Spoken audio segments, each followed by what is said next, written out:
Yeah, just to make sure, who here is familiar with augmented reality? Everybody? Yeah, great. Okay. So as John was saying, up until now, it's really been based on downloadable applications. And that's really limited the adoption. So the speed at which you can spread these augmented reality experiences, there's a real hurdle from letting people know there's something in the real world they can interact with through to downloading it and then driving them into the experience. And so we're really big believers of the web and open standards, and we think this is really going to change the distribution of augmented reality. So this is probably what's going to make augmented reality the thing that people were really hoping it would be. But in reality, we're at the augmented web is about where mobile AR was in 2010. So there's still some limitations, and I'll talk through those. But it's accelerating at probably about 3 times the speed. So it's great to see Ben talking about something that's 2 to 3 years out. So that makes me feel like this is more near term. It's probably about a year or 18 months till it's really mainstream, but you can certainly deliver things right now, and I'll show some examples of that. So what is the augmented web? We believe it's what comes after HTML5, and I'll talk about why I think that's a really useful definition. So it relies on a lot of the latest standards. So WebRTC, WebGL, and a range of the sensor APIs. And I know Andrew's talking about the device APIs later. There's a good overview of that. We really rely on those, and there's still some refinement going through that. But the working group for the geolocation standards is reformed for the next round of those changes. And they've made some really good progress recently.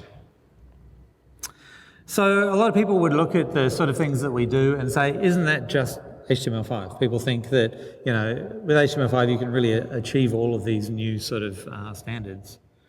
But Apple is the thing that really, for us, clearly defines that it isn't. So Safari on iOS 7, it's a big part of their thing is, we support HTML5. But it doesn't support WebRTC and WebGL. In fact, as an iPhone owner, it's really frustrating. An advertiser can run WebGL on my device, but I can't. I find that really, really frustrating. And we hope that they'll really get on board with the WebRTC support soon. So it's really well supported through Firefox and Chrome and Opera. And so, yeah, hopefully that'll develop quite quickly. So the standard version of AWE, which is our open source framework for making this sort of development easy, doesn't currently run on iOS. But we do have some CSS3 fallbacks, so you can fall back to sort of a panorama experience where you're in a virtual environment, and you can have floating virtual content. But it's definitely not the same sort of experience as you can get on an Android or on the desktop. So yeah, so this framework really does focus on the leading edge devices and browsers. So why do we need a framework to make these sorts of things possible? So WebRTC, WebGL, Sensor Fusion, they're all really specific complex fields on their own. And there's lots of frameworks that deal with just individual aspects of those, so just one specific standard. And there are really great frameworks, and we use a lot of those inside our platform. But we needed something that really made it easy to put them all together to deal with all of these different complex abstractions with really different languages in terms of terminology, different concepts, and make it just one easy abstract approach or one simple API. So let me go through just some quick videos that show what these things look like when they're working. So these are just rough technical demos. We've released a range of them on YouTube, and so we're constantly pumping out more demo videos. This shows this framework running everywhere we can get a basic standards compliant web browser running. So everything from Android devices through to Google Glass, Oculus Rift, using the Leap Motion Controller, Connect, all sorts of places we can get these experiences running. But I'll just walk through some basic, in this case, this is geolocation-based AR. So this is running on a Nexus 4 in Firefox, so there's nothing special here at all. It's using WebRTC to access the camera. So you get the video background, so basically get user media. Now, things run a little bit slow because of the screen capture software that's running on the Android device. So the actual experience is a bit faster than this. So you can see, we can see the real world around us, and as we're moving around, we're also then using the device orientation API to track the movement of the device in space. So we have the real world camera that's facing out into the real world, and we have a virtual camera that's creating this scene. So we have an overlay of that, and we have different objects floating around. So this is just to show that we can position virtual objects with WebGL in space and have different textures on them. So the first one had no texture, the second one has just an image texture, this one has a video texture, and we can easily load, OBJ sort of 3D objects, those sorts of things, into the space and have them just floating around as well. But not only can we just project these into space, we can easily track interactions with them. So there I just tapped on that object, and using just one line basically, we're able to rotate that in space in reaction to that. And so each of these different objects can use exactly the same interaction model. So it doesn't matter the type of object, the type of texture map, those sorts of things, you can just have exactly the same sort of interaction models. So again, I'll show, this is just the video texture, and same sort of thing, you just tap on it and it rotates through 2 dimensions. So those are really standard sort of transformations. But you can put those together and create some nice, we love the train that goes through in the background. You can create some really nice, just simple interactions with just 1 or 2 lines of code that define a interaction. So basically you want to launch a rocket. So you tap on it, and that's just, 2 rotations and a translation in space. But it creates a real experience that's very much like, immersive AR. So that's the geolocation experience. Another one is marker-based tracking. So this is a fiducial marker. They look very much like QR codes. They're the older style format of AR. That's why I say it's much more like AR in 2010. We're currently working on an open source natural feature tracking library. So you won't need to use these fiducial markers. You can just track any sort of image. And we've made some really great progress in the last 2 or 3 months, where we can show some really great tracking of natural objects and even start to define 3D objects and use SLAM to define spaces as well. So we're going to have some really interesting interactions coming soon. But here's a simple thing that just sits on top of JSR Toolkit. Now, if you've used JSR Toolkit, it's a bugger to get working. A lot of people, the demos are great, but most people don't use it. So first we just see the fiducial marker, and I can turn on the tracking, and you'll see over the top of that we'll project a 3D object. Now you'll see in the projection there's a little bit of jitter. Now that's based on the tracking algorithm. That's not based on the code or the device. That's just the logic that the AR Toolkit tracker uses. So there's a call to action, there's a dog in this box, and we can do really good interaction, much better than we could in 2010 in mobile AR. So there's a call to action on top, open the lid and set it free. So I can just tap on that box, and with 2 or 3 lines, we can create a really interesting interaction. The dog just floats out, and that's just a really simple animation, very similar to the sort of CSS animations in terms of complexity for delivery of that. So let me go back to the other one. So that's really just the beginning to give you a sense of what's possible. And there's a whole range of videos. Definitely recommend seeing the Oculus Rift one. For that, we allow you to basically turn a VR environment, the Rift, into a see-through video AR experience, where you can just put any webcam on the front and start interacting with that. So we can do marker-based AR, we can do 3D audio, and I'll show in a second how we can make that really easy. You use the Leap Motion controller to track your hand gestures in space that connects, so you can project your skeleton into any of these environments. And using WebSockets or WebRTC data channels, you can then project your interactions into other people's AR experiences. And it creates a much more dynamic environment than any of the other AR toolkits that we use already. You can do face tracking, and as I said, the Oculus Rift and Google Glass. So we've got some great demos where you can just run Chrome full screen on Glass and you get all of these features, and it's exactly the same code base we run across all the different devices. So there's all sorts of combinations. So our framework's on GitHub, and it's built on a plugin model, so you can really easily create modular components that are just specific for different devices.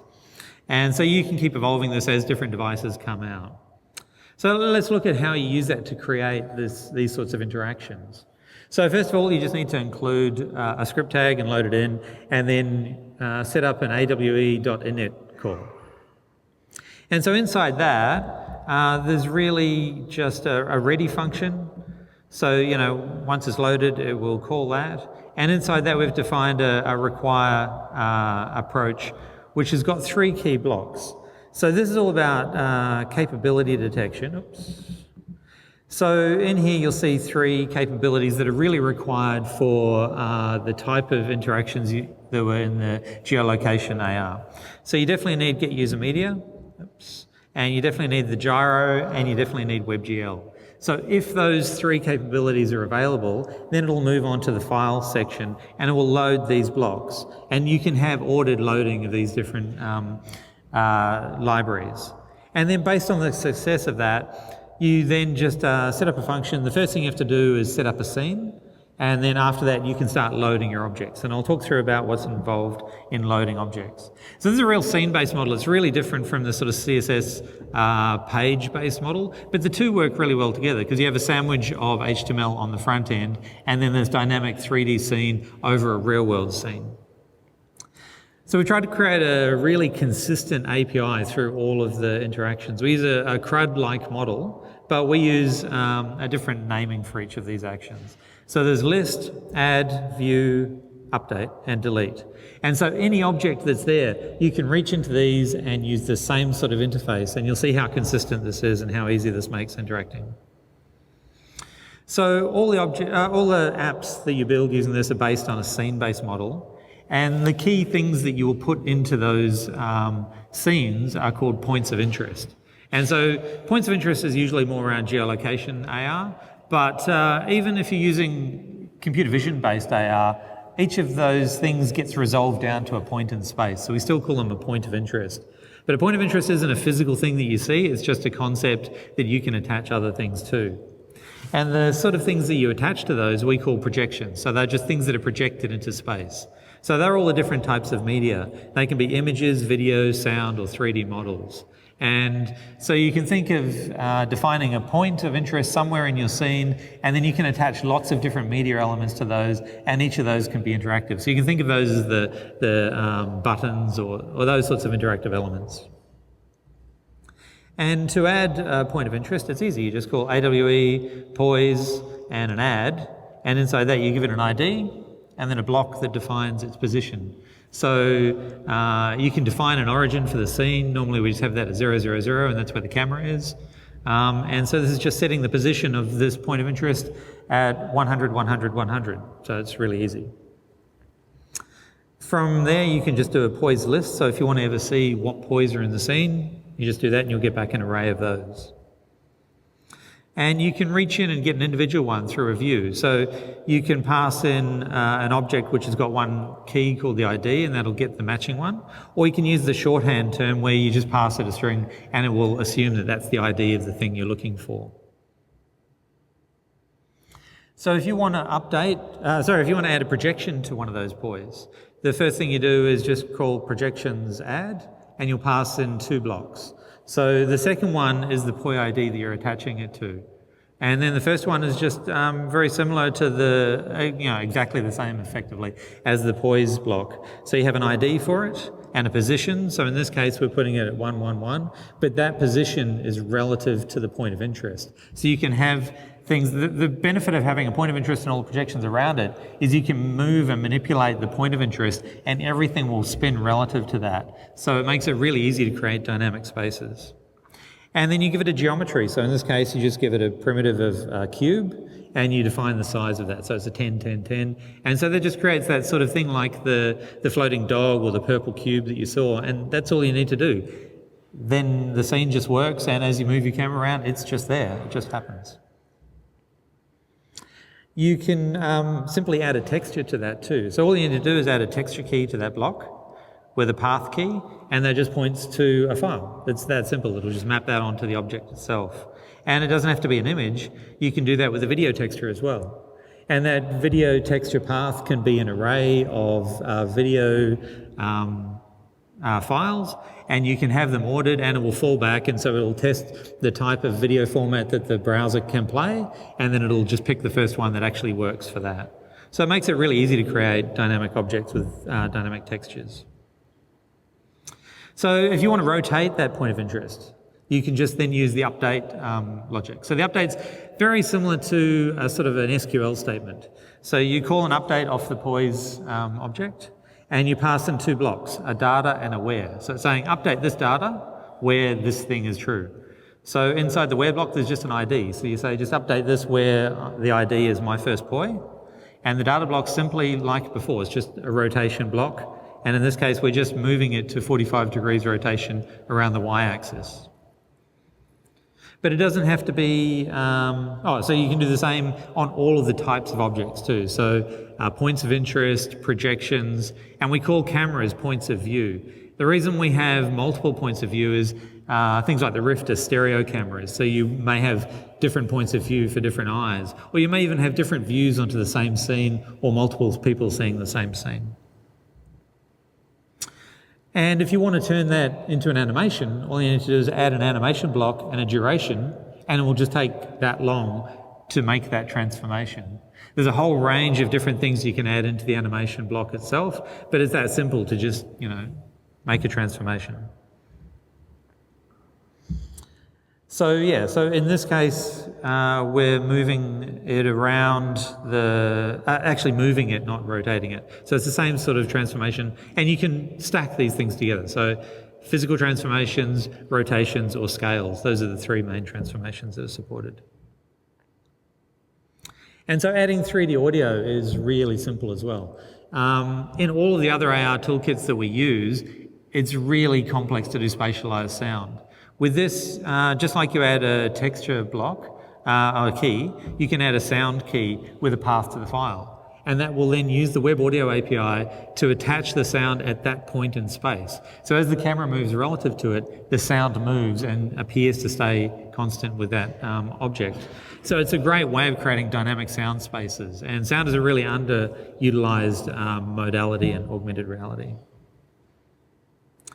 So that's how the framework works. It's just a brief introduction, but we really think that over the next 12 to 18 months, this is going to become much more of a mainstream interaction model that's suitable on these sorts of devices. So the modern Android devices, the latest Chrome, that comes standard on the device. You just open it up and these just work.